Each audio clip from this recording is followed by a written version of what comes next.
Well, a few thoughts now on General Motors' surprise announcement today.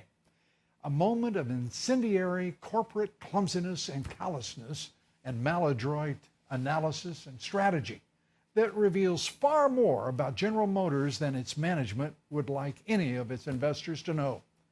Consider the President of the United States has made it clear to American business leaders that jobs had better return to this country. You know, the millions of jobs that they've offshored and outsourced to cheap foreign labor markets, that moving plants to those markets and then exporting their products back into the United States will no longer be tolerated.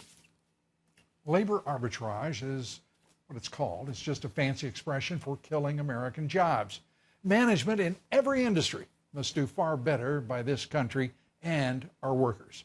Do far better than to simply expand margins by employing cheap foreign labor rather than American workers who are middle class or aspire to the middle class. This is, after all, the home of the American dream. And executives like those at General Motors are trying to return us to the nightmare years of Clinton and Bush and Obama. So here now is General Motors going against the President of the United States, against the national interest, against American workers and families. And how about GM's tone-deaf timing of this announcement?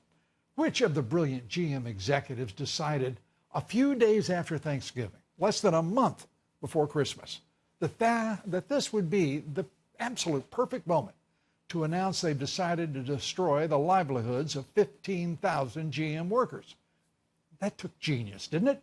What did CEO Mary Barra expect? Applause, a hallelujah chorus perhaps? Do she and her top managers really believe that General Motors can keep 15,000 jobs in Mexico while killing jobs in America and still expect Americans to buy their cars and their trucks?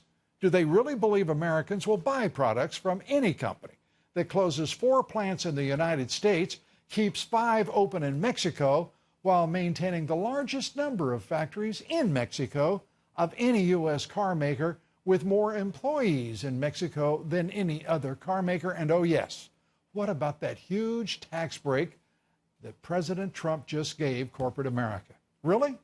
You really think you can still tell American workers to go to hell, take advantage of the president's tax breaks for business, and not even so much as a faint thank you? Any sign of contrition? Okay, no contrition. How about just investing many of those millions of dollars in this country, in America? Don't you feel any sense of obligation to what U.S. multinationals like to call the home market? It's America, not simply the home market. It's America. And because we have a president who's made it official and done so without apology, it's America first.